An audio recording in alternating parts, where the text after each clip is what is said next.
আসসালামু আলাইকুম, সবাইকে শুভেচ্ছা। ভাবছেন এটা আবার কি? আমার অসংখ্য পাগলামির মধ্যে এটাও একটা।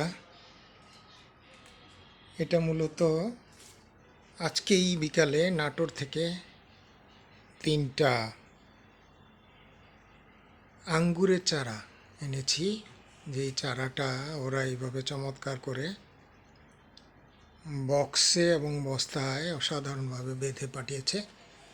এখনো খুলিনি, জানি না ভিতরে কি অবস্থা হয়েছে বা আছে। এর আগে একটা ভিডিওতে আপনাদেরকে স্টেভিয়ার চারা আনা এবং ওর অবস্থা পরিণতি দেখিয়েছিলাম। সেটার অবস্থা ভালো ছিল না। এবার এইটা কীরকম হয় সেটা দেখার বিষয়। এটার মধ্যে 3টা আঙ্গুরের চারা আছে, যার মধ্যে একটা সিডলেস রঙিন আঙ্গুরের চারা হওয়ার কথা, বাকি দুটো সিডলেস নয়। এগুলির ভ্যারাইটি বা প্রজাতিটা সম্পর্কে আমাকে তারা সুস্পষ্টভাবে কিছু বলেনি। তারপরও আমি গাছগুলো রোপণ করার পর যদি আল্লাহ দয়া করেন সেগুলি ফল দিতে শুরু করে, তখন এটার জাত, প্রজাতি, বৈশিষ্ট্য, অন্যান্য বিষয়গুলো ইনশাল্লাহ আমি বের করে নিতে পারবো। কতগুলি ফল আছে যেগুলি বাংলাদেশের ফল বা ফসল নয়, তারপরও এগুলি কিন্তু বর্তমানে বাংলাদেশে বেশ ভালোভাবেই হচ্ছে। তার মধ্যে আঙ্গুর, খুরমা খেজুর, আপেল, কমলা। কমলা যদিও সিলেট এলাকায় বেশ ভালোই বহু বছর আগে থেকেই হচ্ছিল, কিন্তু বর্তমানে কিন্তু বাংলাদেশে বড় বড়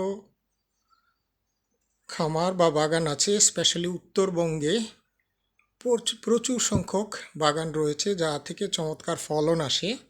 আপনারা অনেকেই ভিডিওতে, ইউটিউবে, ফেসবুকে এগুলির লোভনীয় ফল ছবি টবি দেখে অস্থির হয়ে কিনে ফেলেন।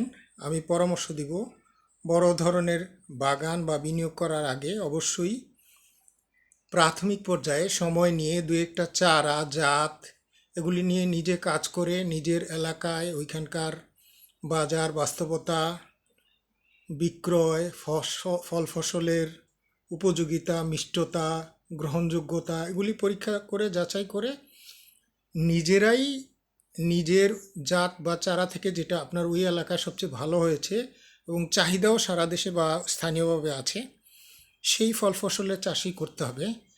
এবং ফসলের বৈচিত্র্য থাকাটা খুবই জরুরি। আমরা সবাই আমাদের জাতিগত বৈশিষ্ট্য বলতে পারেন, অনেক কেউ কেউ হয়তো আমার কথায় রাগ করবেন বা মনে কষ্ট পাবেন, আমি বাস্তব কথাই বলছি। কোনো খাতে একটা লাভ দেখলেই আমরা অস্থির হয়ে যাই। অস্থির হয়ে গিয়ে সেখানে আমরা সবাই একসাথে বিনিয়োগ করে সেই ব্যবসা বা বিষয়টাকে একেবারেই ধ্বংস করে দেই। অসংখ্য ব্যর্থ মানুষ সমস্যারে চিৎকার করে এর বিরুদ্ধে বলতে থাকে, ফলে একসময় বা দেশ থেকেই সেই জিনিসটা বিলীন হয়ে যায়। এই বৈশিষ্ট্য থেকে আমাদের বেরিয়ে আসতে হবে। আশা করি আমাদের এই চেষ্টা, যে আঙ্গুরের চারা আনলাম, এটা সফলকাম হবে।